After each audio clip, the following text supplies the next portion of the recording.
السلام عليكم ورحمة الله وبركاته.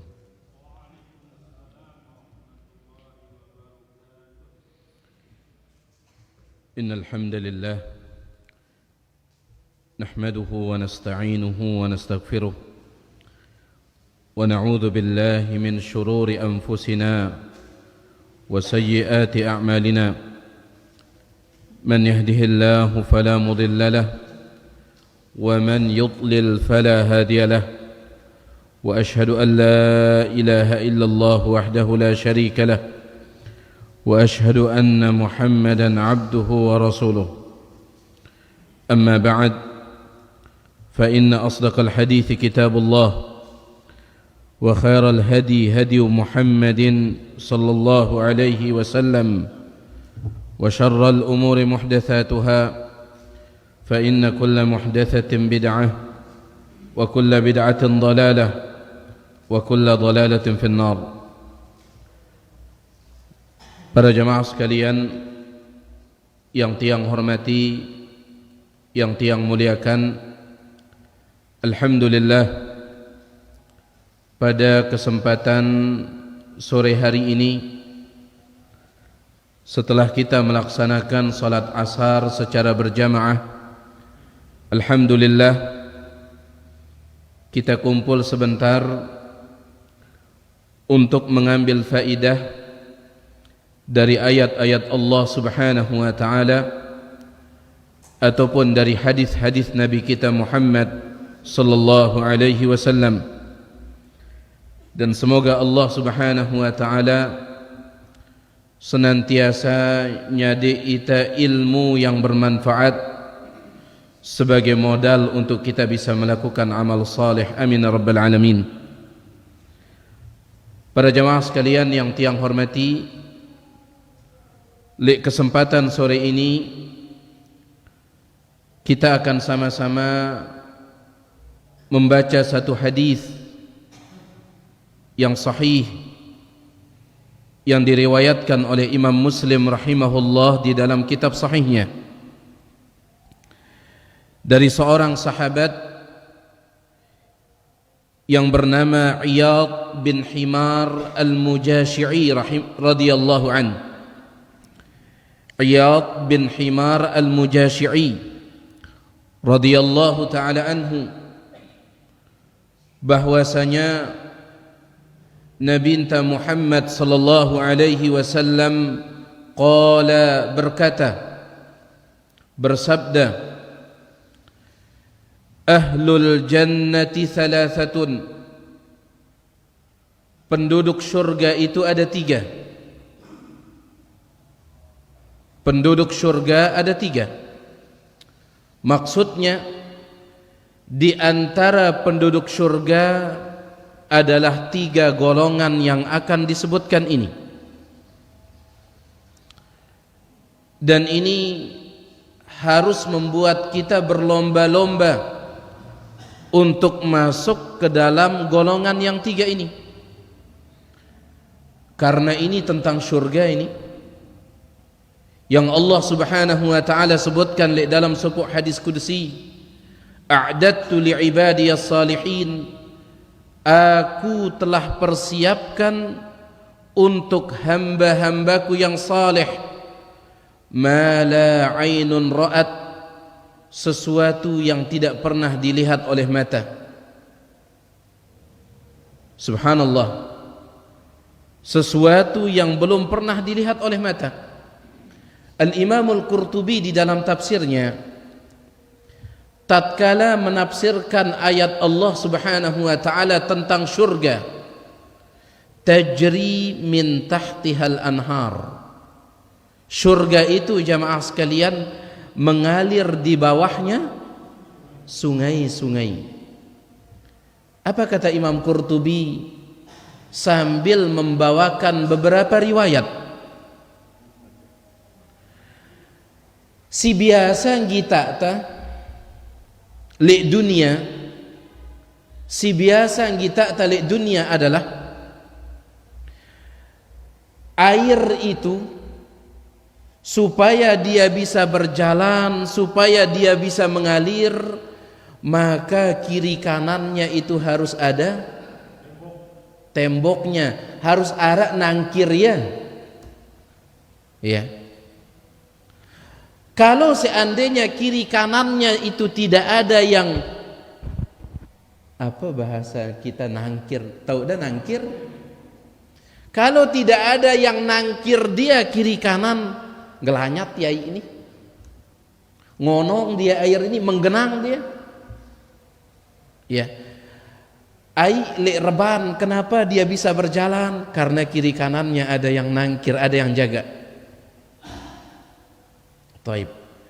Air yang ada sungai, kenapa dia bisa jalan? Kiri kanannya ada yang jaga.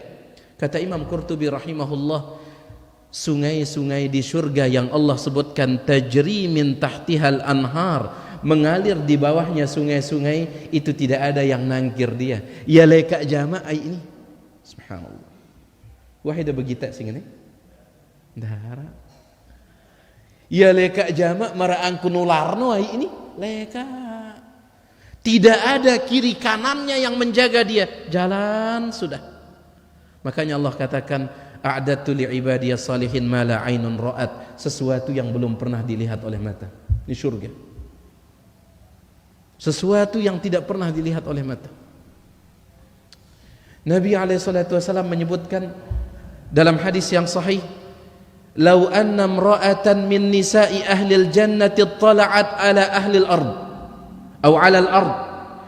Seandainya satu bidadari saja, seandainya satu bidadari surga, dia masukkan kepalanya ke bumi ini, la adaat ma bainas samai wal ardi, niscaya langit dan bumi ini, antara langit dan bumi ini akan bersinar. Bumi ini tidak butuh matahari. Sekek doang bidadari surga ini datang jamaah sekalian, turun sekek saja. Dia dah butuh lihat matahari, terang dia ini, sesinar-sinar wajah dengan dia bau nerangin langit bumi. Taib, seterang-terang dia lek malam hari, bagaimanapun terangnya lampu dipasang oleh PLN misalkan di pinggir-pinggir jalan, maka yang terang adalah di tempat lampu itu saja, liwat peteng balik. Nabi SAW mengatakan, satu saja bidadari surga turun, penuh langit dan bumi ini dengan cahaya. Mala ainun ra'at, tidak pernah dilihat oleh mata ini. Wala udhunun sami'at, dan juga tidak pernah didengar oleh telinga.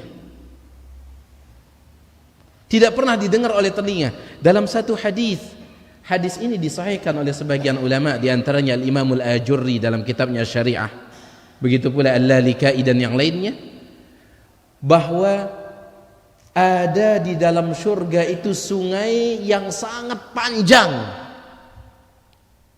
Di tepi-tepinya duduk bidadari-bidadari surga sambil yugannin, sambil menyanyi. Wahidan dengar suara bidadari? Ya pernah gitu. Suara ciloka aja kuat dengar ya. Suara bidadari enggak pernah kita dengar. Subhanallah. Wala udhunun sami'at, tidak pernah didengar oleh telinga. Yugonin, mereka menyanyi di pinggir-pinggir sungai itu. Kan indah gati ini. Ya tokol bebaris lek sedin-sedin koko ini di pinggir-pinggir sungai sambil yugonin, menyanyi. Tapi nyanyian mereka, kata Nabi SAW, adalah tasbih, tahmid, takbir, tahlil. Itu nyanyian mereka. Dan ini belum pernah kita dengar. Baik. Kemudian wala khatara ala qalbi bashar, yang namanya surga itu tidak bisa untuk dibayangkan oleh pikiran manusia. Sampai dikatakan oleh para ulama, seandainya ada orang dia duduk dari pagi sampai maghrib, ya tokol dari pagi sampai maghrib, dia duduk sambil membayangkan tentang buah-buahan di surga. Duduk ini sambil dia bayangkan. Kemudian setelah maghrib itu dia ditanya, berhasil dalam bayangannya? Dia katakan iya, begini, kesimpulannya salah itu. Ya salah, hasil bayangan dia salah. Dari pagi sampai maghrib dia duduk memikirkan, membayangkan tentang istana dalam surga. Pas maghrib tanya dia, berhasil dalam mikiran istana surga? Oh iya, begini, kesimpulannya salah ini. Wala khatara ala qalbi bashar. Surga ini tidak pernah bisa dibayangkan oleh manusia. Dan Nabi mengatakan ahlul jannati thalathatun, penduduk surga itu yang tiga ini. Harus berlomba-lomba jadi yang tiga ini. Yang pertama, dzu sultanin muqsitun mutasaddiqun muwaffaqun. Ini si pertama, dzu sultan, orang yang punya kekuasaan, pemimpin, muqsitun, tetapi dia adil, mutasaddiqun, rajin berbuat baik terutama sedekah, muwaffaqun, dan dia selalu berusaha melakukan yang benar. Taib. Ini sulit kita temukan. Si pertama pemimpin, biasanya yang namanya pemimpin itu dorongan untuk berbuat zalim itu besar. Ya. Lamun tanggap diri kita sudah berkecukupan, kita anggap diri kita sudah besar, kita anggap diri kita sudah tinggi, biasanya kita lebih rapat keburukan ketimbang kebaikan. Makanya Allah katakan dalam Al-Quran, kalla innal insana la yatgha. Ketahuilah manusia itu akan sering melampaui batas. Manusia akan sering melampaui batas, sering melanggar dan seterusnya. Kapan? Ar-ra'ahu stagna, ketika dia melihat dirinya sudah berkecukupan. Ketika dia menganggap dirinya sudah hebat. Yang anggap dirinya berkecukupan dari segi harta, yang anggap dirinya paling tinggi dalam jabatan dan seterusnya, biasanya akan sombong kalau seperti itu, biasanya. Tapi ada orang yang punya jabatan tapi luar biasa. Ya. Makanya pemimpin, ketika pemimpin itu muqsit, adil, luar biasa. Banyak sekali hadis yang menyebutkan keutamaan pemimpin yang adil. Di antaranya hadis ini. Si kedua, sering kita mendengar ara pitu golongan laun li padang mahsyar yang Allah Subhanahu wa taala akan berikan naungan bebau ketika tidak ada lagi naungan kecuali naungan dari Allah Subhanahu wa taala. Si pertama yang disebut oleh Nabi alaihi salatu wasallam, imamun adil, pemimpin yang adil. Tatkala matahari jaraknya dengan kepala kita berapa? 1 mil. Salah seorang perawi hadis dalam riwayat Imam Muslim tatkala menjelaskan apa yang dimaksud 1 mil di sana. Apa kata perawi hadis itu? Saya tidak tahu apa maksud 1 mil di sini. Apakah 1 mil jarak? Ya, lamun dah buka di internet, 1 mil sekitar 1 kilo 600, 1,6 kilo. Apakah itu yang dimaksud 1 mil di sini? Ataukah yang dimaksud dengan 1 mil adalah lidi celak mata? Kan tahu dah, celak mata itu ada botolnya, ada lidinya itu. Singkat diundang ngoles mata anda, itu bahasa Arabnya mil. Saya tidak tahu, kata dia, matahari jaraknya dari kepala kita itu 1 mil. Apakah 1 mil di sini jarak, ataukah 1 mil itu lidi celak mata itu? Seandainya lidi celak mata, bengumbi jarak matahari ini, dia nemu 1 jengkal, dia mau. Kalau itu yang dimaksud, luar biasa panas gati. Dan ternyata pada saat itu ada orang-orang yang Allah berikan naungan. Si pertama yang Nabi SAW sebutkan, imamun adil, pemimpin yang adil. Di antara keutamaannya juga jemaah sekalian, orang yang adil terutama pemimpin ini, mereka akan disuruh berdiri pada hari kiamat di atas menara-menara dari cahaya di sebelah, di samping kanannya Allah Subhanahu wa taala, atau di sisi kanannya Allah. Dalam hadis yang sahih riwayat Imam Muslim, Nabi alaihi salatu wasallam mengatakan, innal muqsitina indallahi yaumal qiyamah, sesungguhnya orang-orang yang adil di sisi Allah pada hari kiamat, ala manabira min nur, berdiri di atas menara-menara dari cahaya, an yaminir rahman, di sisi kanannya Allah Subhanahu wa taala. Ya luwih gati keutamaan pemimpin yang adil ini. Ya. Alladzina ya'diluna fi hukmihim, adil yang mana ini? Yang adil ketika berhukum, wa ahlihim, adil di dalam keluarga, indah. Masuk dia di sini. Ya. Karena pemimpin itu bukan hanya pemimpin presiden, deh. Beda pemimpin adalah sebagaimana sabda Nabi alaihi salatu wasallam, warrajulu ra'in fi ahli baitih, seorang suami pemimpin di dalam keluarganya. Makanya Nabi alaihi salatu wasallam katakan, alladzina ya'diluna fi hukmihim, yang adil di dalam berhukum, wa ahlihim, dan di dalam keluarga, wa mawullu, dan di dalam jabatan mereka. Baik, kita kembali. Jadi penduduk surga si pertama, pemimpin muqsit yang adil. Mutasaddiq, tidak sekedar adil, tetapi mutasaddiq, rajin bersedekah. Ya. Rajin bersedekah, berbuat baik kepada manusia.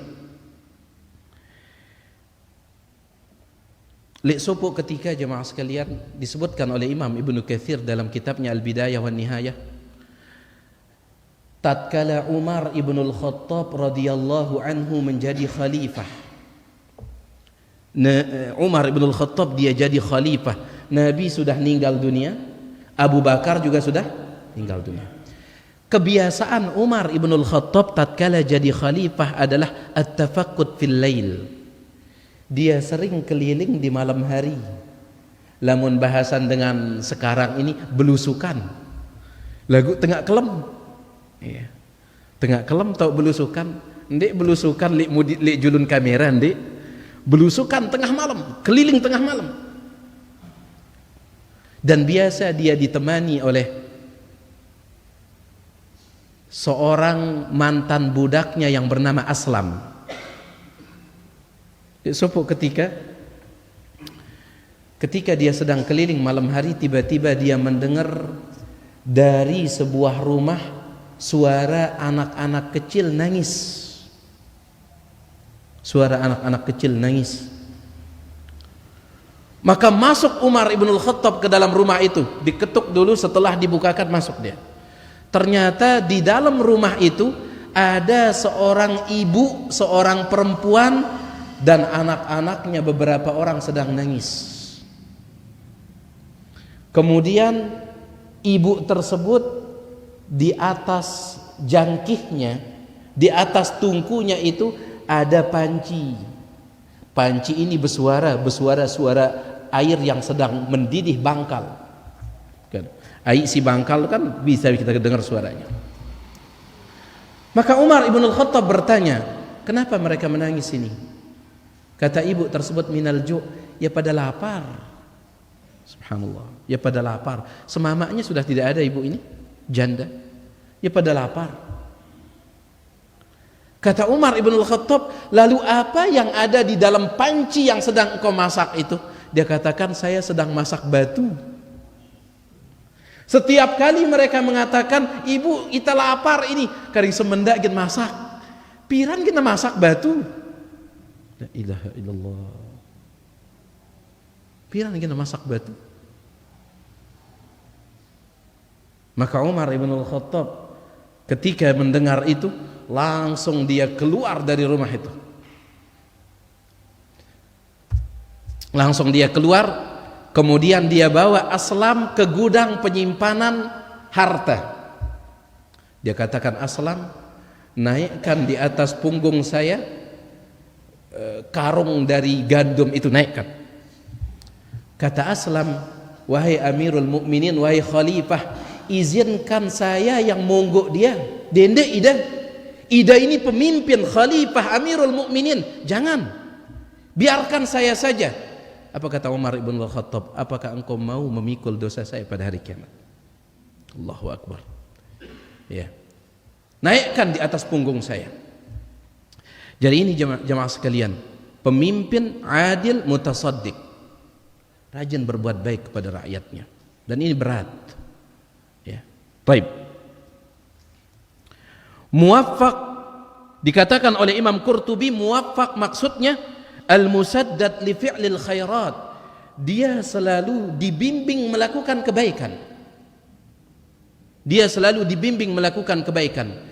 Bagaimana caranya supaya pemimpin bisa seperti ini? Caranya adalah bergabung antara umara dengan ulama. Maralik Saudi no? Ya. Maralik Saudi antara ulama dan umara. Ulama mereka bergabung dengan umara. Bergabung dalam artian bukan ikut politik, tetapi tetap memberikan nasihat. Oleh karena itu, ketika Allah menyebutkan di dalam Al-Quran, ya ayyuhalladzina amanu ati'ullah wa ati'ur rasul wa ulil amri minkum. Ngombe terjemahan ayat ini, bagi orang-orang yang beriman, taat kepada Allah, taat kepada Rasul. Nah, biasanya kan pemimpin kalian lagu lamun tabuka tafsir ulama, ulil amri di sini adalah al ulama wal umara.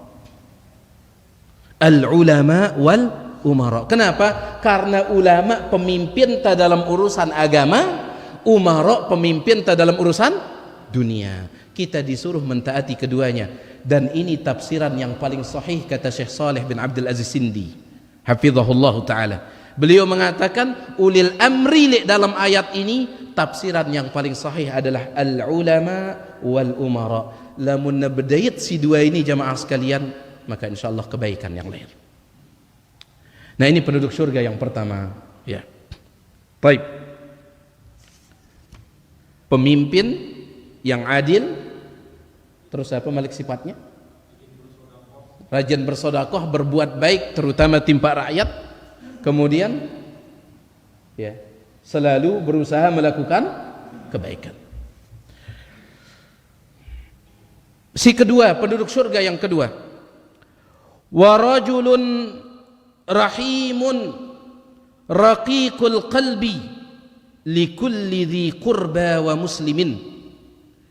Penduduk surga si kedua, namun si pertama kalau seandainya dia terlalu sulit karena ini masalah pemimpin, maka penduduk surga yang kedua, wa rajulun, seorang laki-laki, rahimun, dia punya sifat kasih sayang, raqiqul qalbi, hatinya itu tipis. Syekh Saleh bin Abdul Aziz Sindi tatkala menjelaskan hadis ini, beliau mengatakan maksudnya tipis itu ia peka, dia itu hatinya peka terhadap keadaan orang, ya, peka terhadap keadaan orang. Lamun arak dengan bahagia, milu dia bahagia. Lamun arak dengan mau musibah bencana, milu dia ikut sedih. Ndek kena kebalik.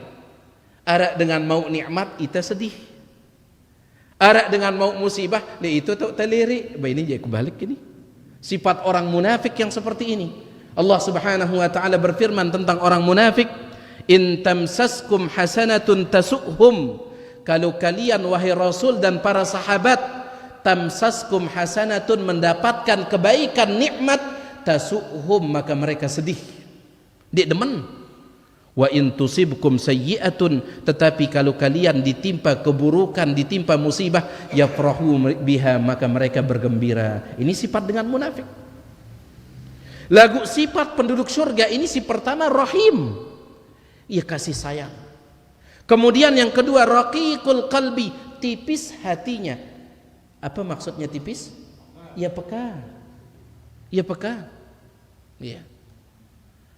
Dan ini sifat orang yang beriman yang Nabi SAW sebutkan, mathalul mu'minina fi tawaddihim wa tarahumihim wa ta'atufihim, perumpamaan dengan beriman dalam mereka saling mencintai, saling menyayangi, kamathalil jasadil wahid, seperti satu tubuh. Idza ishtaka minhu udun, kalau ada satu tubuh yang sakit, tada'a lahu sairul jasadi bisahri wal humma, selapu awak tan dia meli tinduk di kekelem ini. Gigi intaya sakit selapu awak tan dia bau tinduk. Ya, gigi intaya sakit selapu awak taya panas. Itulah perumpamaan orang yang beriman. Ya peka. Ya. Sangat peka sekali.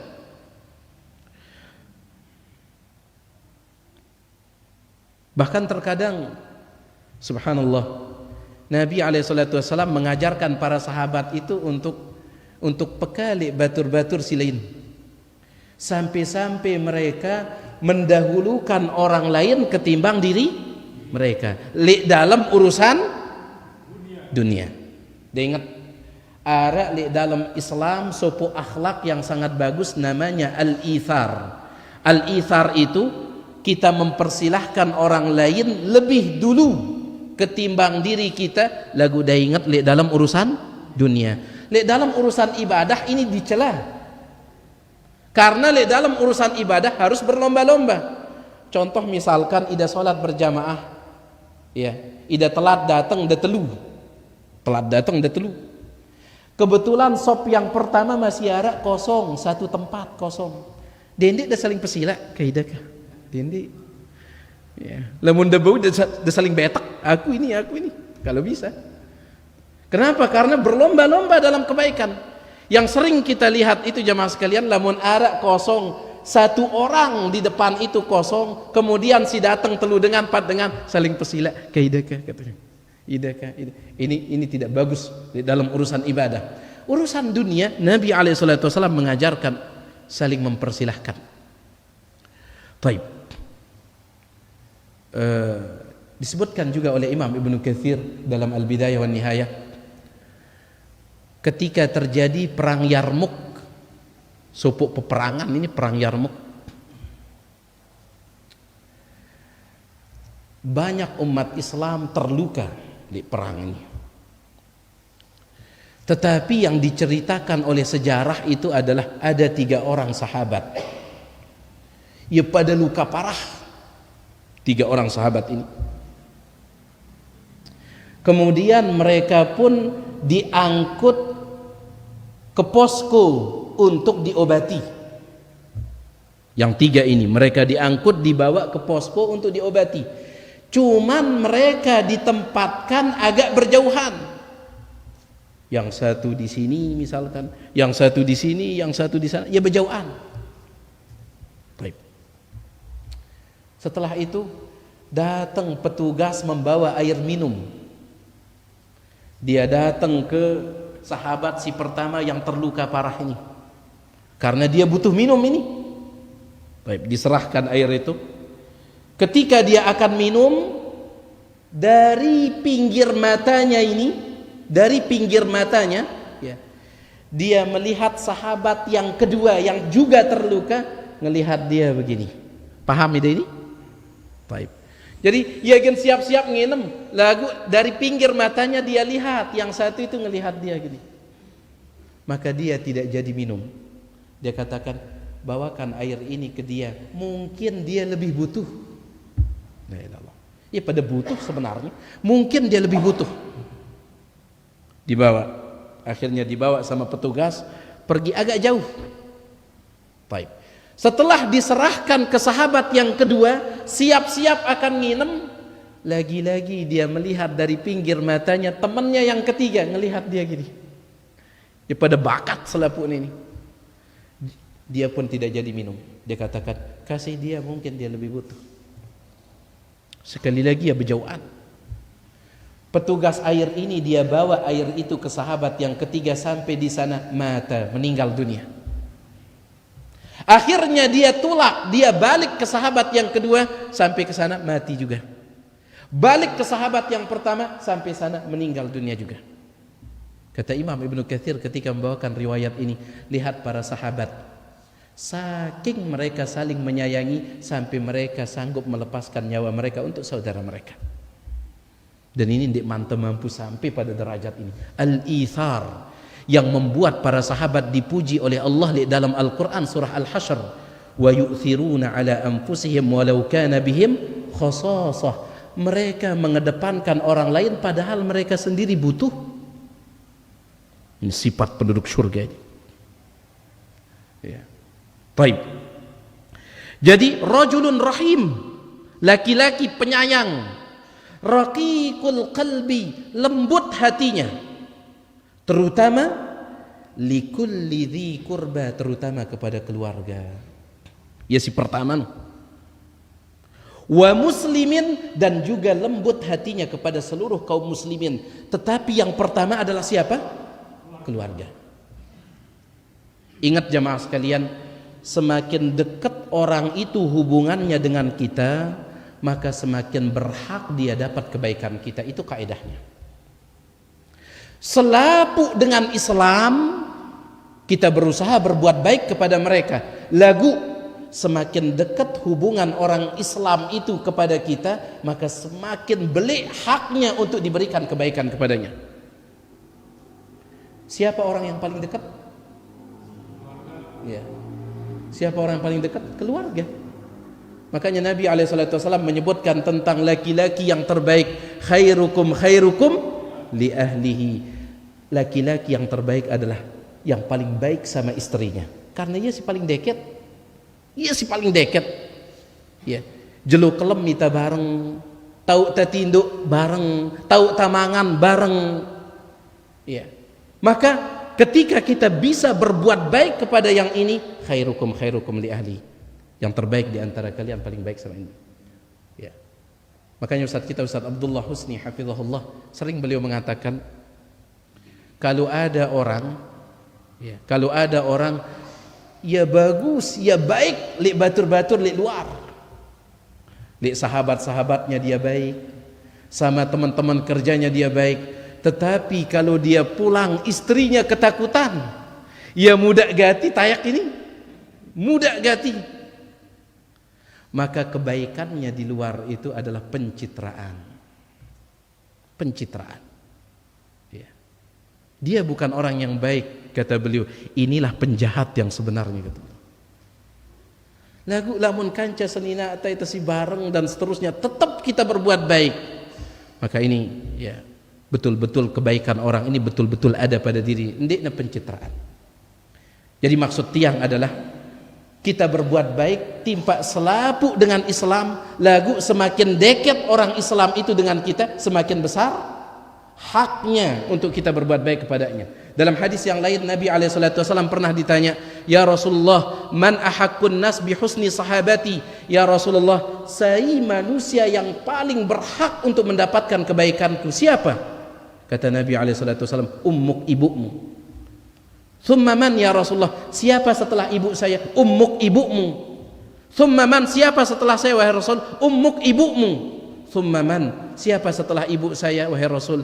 Thumma abuk, kemudian bapakmu. Karena ini sih paling dekat kan cerita. Senina ta, anak ta, inan ta, amak ta. Ya. Baik. Makanya Nabi menyebutkan di sini penyayang likulli dzi qurba, yang pertama kepada keluarga dulu, kepada keluarga.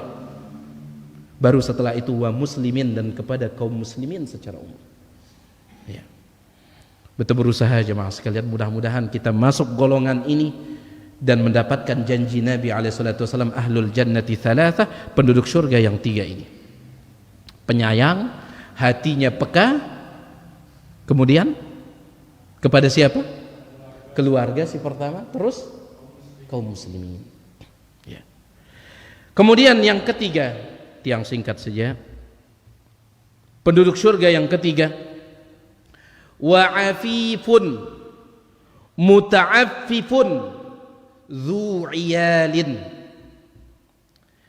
Afif itu dijelaskan oleh para ulama kita, yang dimaksud dengan afif adalah alladzi yakuffu yadahu amma la yahillu lahu, dia menjaga tangannya untuk tidak mengambil kecuali yang halal saja. Itu afif. Orang yang ketika mencari rizki maka dia hanya mau mengambil yang halal, itu afif. Sifat yang kedua muta'affif. Apa itu muta'affif? Yang dimaksud dengan muta'affif adalah muta'affif ay anis su'al, yaitu dia menjaga diri untuk tidak minta-minta. Dia kira ngendang-ngendang oleh manusia. Si pertama afif. Afif itu apa artinya tadi? Hanya mengambil yang halal, tidak mau mengambil yang haram. Yang kedua, muta'affif. Apa itu muta'affif? Tidak suka minta-minta. Dzu'iyal, padahal dia punya keluarga. Luar biasa gati hadis ini. Dia tetap tidak mau mencari yang haram, dia tidak suka minta-minta padahal punya keluarga. Kenapa disebut padahal tidak punya keluarga? Kata para ulama, di antara yang sering mendorong seorang suami mencari yang haram, dorongan keluarga. Dorongan keluarga. Tapi Nabi SAW katakan zu'iyal, dia tetap menjaga diri, tidak mau mengambil yang haram, tidak mau minta-minta padahal dia punya. Syekh Muhammad bin Abdul Aziz Al-Khudari hafizahullah, beliau mengatakan yang namanya orang tua, yang namanya bapak itu dia tahan lapar. Sejelo dua jelo tidak makan tahan. Tetapi ada satu yang dia tidak tahan, ketika dia melihat keluarganya lapar, dia tidak tahan. Lamun dia yang lapar sejelo dua jelo sanggup dia. Bapak ini seorang bapak sanggup dia. Lamun anak istrinya yang lapar dia sanggup. Makanya dorongan keluarga ini besar. Oleh karena itu Nabi katakan dzu'iyal, padahal dia punya keluarga, lagu tetap dia bertahan, tidak mau mengambil yang haram dan tidak mau minta-minta. Ya. Orang tua itu tidak bisa melihat keluarganya ini. Diceritakan oleh beliau Syekh ini, pernah ada satu keluarga di Mekah. Seorang bapak, seorang ibu, kemudian mereka punya anak perempuan kecil, umurnya sekitar 6 tahun. 6 tahun umur anaknya ini, Nina. Bapak, ibu sama anaknya kecil. Miskin luar biasa keluarga ini. Diri luar biasa. Taib. Si bapak ini sudah kesana kemari mencari kerja, nggak dapat. Ibunya juga kesana kemari meta makanan, nggak dapat, lapar. Mara ongkat tiang si bro, mereka sanggup lapar, tetapi ada satu yang mereka tidak sanggup. Apa itu? Anak ini kok lapar. Ya. Akhirnya si bapak itu dia deketin istrinya, dia mengatakan, wahai istriku, jangan marah ya, saya ingin memberikan usulan. Kata istrinya, apa itu? Suaminya mengatakan, bagaimana kalau kita jual anak kita? La ilaha illallah. Kejadian nyata di kota Mekah ini dulu. Bagaimana kalau kita jual anak kita ini? Istrinya mengatakan, apakah gara-gara lapar engkau sudah gila? Si angkun lapar, dia kan punya seda otak, de pikiran de ini. Apakah engkau sudah gila? Kata dia, jangan marah. Tujuan saya baik. Kalau kita jual anak kita, bisa jadi yang membelinya orang kaya, dia bisa makan di sana. Dia bisa makan di rumah orang yang membelinya, dan kita juga bisa makan dengan hasil penjualan. Jadi ya berat seorang bapak melihat keluarganya lapar, berat. Sampai muncul pikiran untuk menjual anaknya. Setelah mendengar penjelasan itu, istrinya pun mengatakan, balamun kalau hanya itu jalan satu-satunya ya sudah, kita jual sudah. Allah. Akhirnya bapaknya itu dia bawa anaknya yang perempuan sekitar umur 6 tahun. Dia bawa, ini kejadian dulu, masih ada pasar penjualan budak. Dia bawa anak perempuannya pergi ke pasar itu untuk dijual. Dia katakan, nih budak ini, siapa yang mau beli budak ini, ayo beli. Umur 6 tahun. Tiba-tiba datang seseorang mengatakan, berapa dijual? Setelah tawar menawar, jemaah sekalian, 10 dinar. 10 dinar. Dinar itu kepeng apa? Emas. 1 dinar sekitar 4,25 gram emas. 10 dinar. Akhirnya dia dapat bayarannya, anaknya dia lepaskan. Setelah dia berhasil menjual, dia langsung pergi ke toko makanan. Anaknya sudah dibawa sama orang. Dia bawa uangnya, pira dinar? 10 dinar dia bawa. 10 dinar ini dibungkus pakai ini. Bungkus. Marak caran dengan layak. No, kadang ibu-ibu kita dulu keper nun talian dek. Dia bungkus ini 10 dinar. Datang ke toko makanan ingin beli gandum.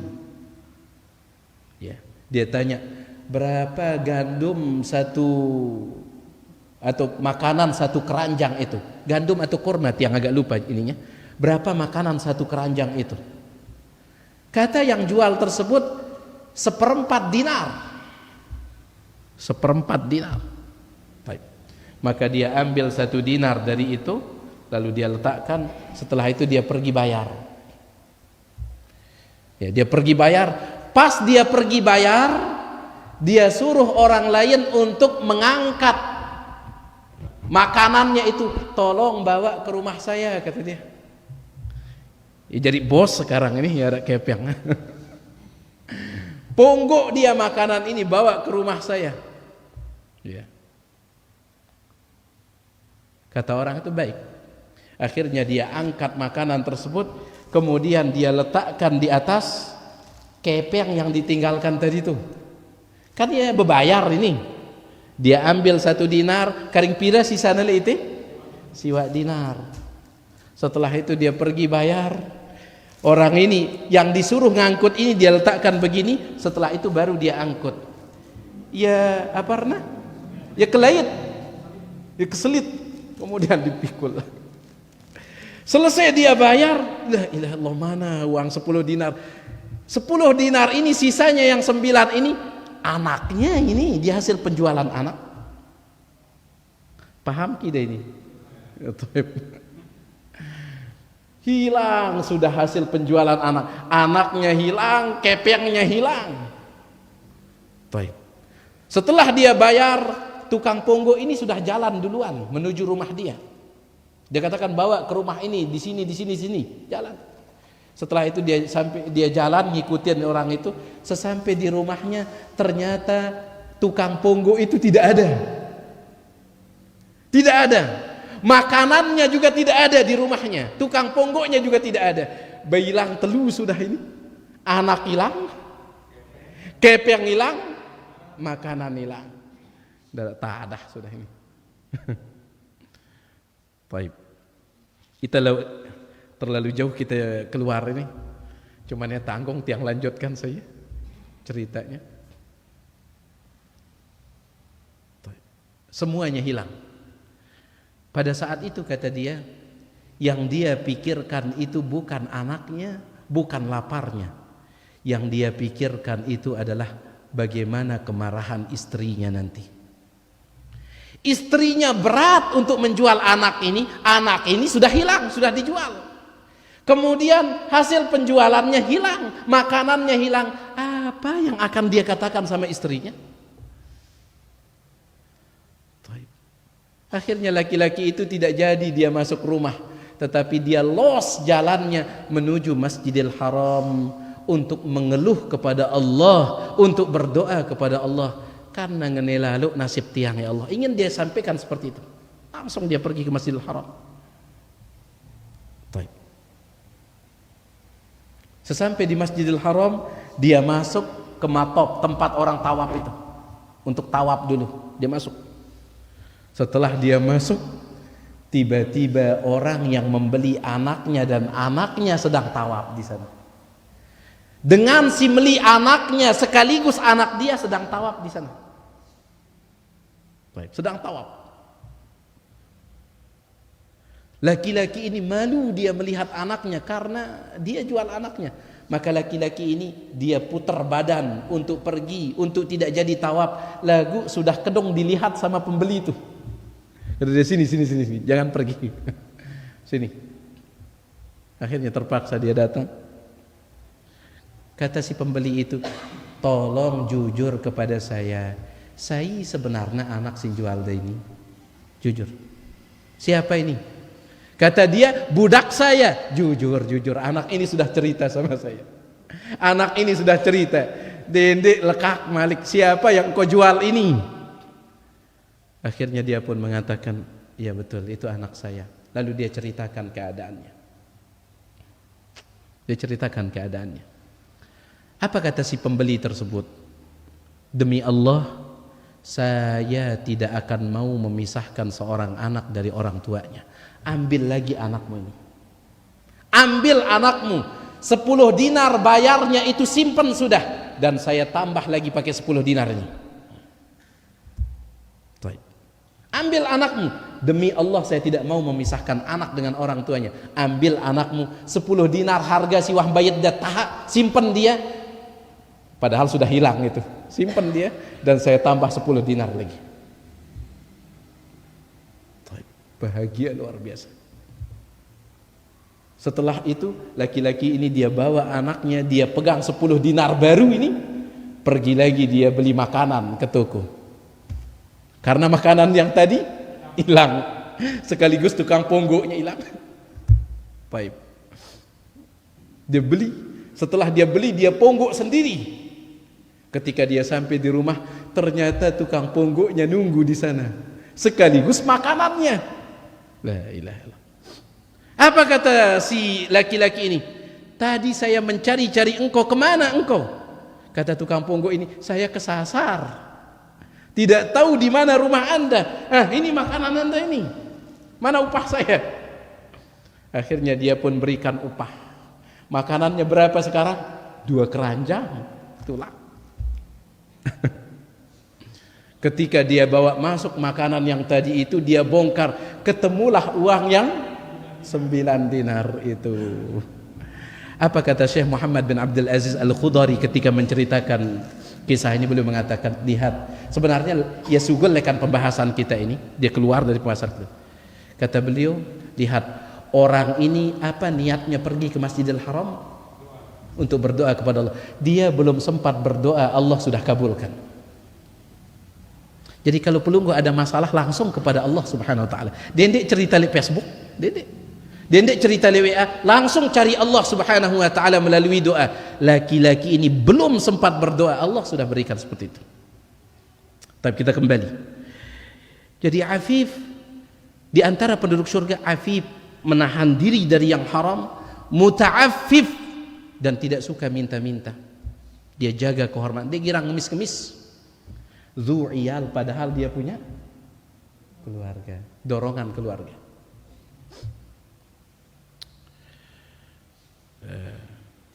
Syekh Al-Imam Ad-Dinawari dalam kitabnya Al-Mujalasah wa Jawahirul Ilm, yang maaf jemaah sekalian, tiang jadi banyak cerita jadinya ini. Beliau menyebutkan Al-Imamul Hasan Al-Basri pernah beliau haji. Ketika musim haji beliau haji. Tatkala sedang haji, beliau ingin beli pakaian kepada seorang pedagang yang sedang jual pakaian.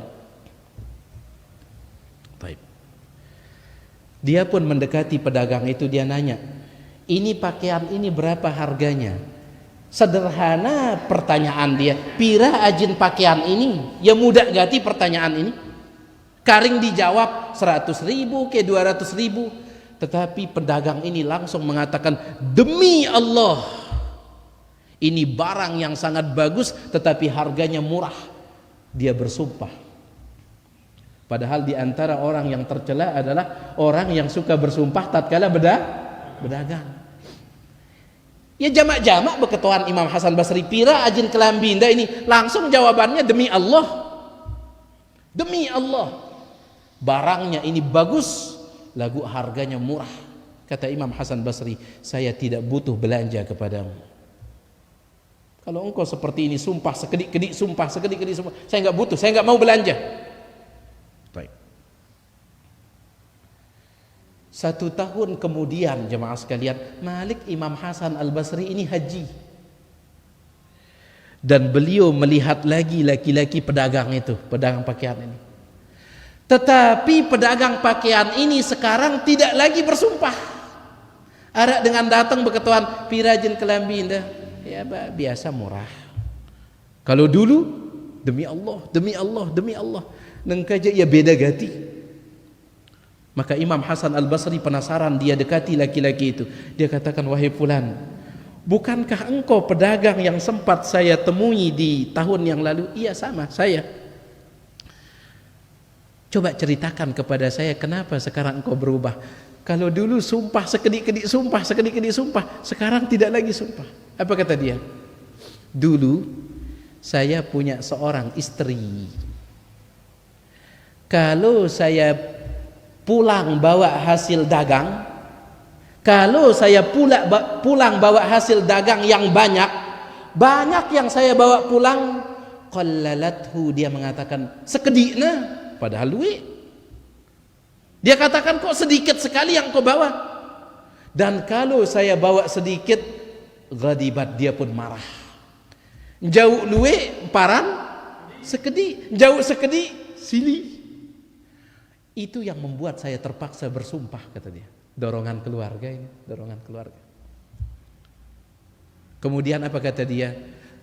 Allah pun melihat keadaan saya. Dia tiang bahagia sama dia. Allah lihat keadaan saya. Fa'amatah Allah, Allah pun mematikan dia, kata dia. Allah matikan istri saya itu. Kemudian saya nikah dengan wanita yang lain. Adapun wanita yang sekarang ini, kalau saya akan keluar berdagang, apa kata dia? Dia pegang tangan saya sambil mengatakan, semamaku, lamun sekedik jauh daule kami akan menganggapnya banyak. Kalau engkau tidak bawa apapun, nanti kita sama-sama lapar. Tenang be. Makanya sekarang dia tidak lagi bersumpah. Maksud tiang dorongan keluarga. Makanya Nabi SAW mengatakan, afif, tetap dia menahan diri dari yang haram. Muta'affif, tidak suka minta-minta. Dzu'iyal, padahal dia punya keluarga. Ini penduduk surga yang seperti ini. InsyaAllah penduduk surga yang seperti ini. Tapi ini dia jemaah sekalian, secara singkat 3 penduduk surga yang disebutkan oleh Nabi SAW. Si pertama, masih ingat dah? Pemimpin yang adil. Tidak sekedar adil, tetapi baik kepada rakyatnya. Kemudian berusaha untuk selalu melakukan kebenaran. Kemudian si kedua, orang laki-laki yang punya sifat penyayang, hatinya tipis, peka, terutama kepada siapa? Keluarga dan kaum muslimin. Adapun yang ketiga, orang yang afif. Apa makna afif? Tidak mau mengambil kecuali yang halal. Ya duit tawaran-tawaran si haram, tapi dia tidak mau. Afif. Muta'affif, apa itu muta'affif? Tidak suka minta-minta. Dzu'iyal, padahal dia punya tanggungan keluarga. Mudah-mudahan kita bisa masuk ke dalam salah satu dari golongan yang 3 ini, apalagi kalau 3-3-nya bisa kita masuki. Mudah-mudahan dengan itu kita mendapatkan janji Nabi kita Muhammad sallallahu alaihi wasallam sebagai ahlul jannah. Baik, ini dia jemaah sekalian, tiang yang maaf atas segala kurangan. Mudah-mudahan si sekedi ini ada manfaatnya. Ya, adapun kalau ada pertanyaan nanti perlu kutanyakan sama ustadz kita di sini ya.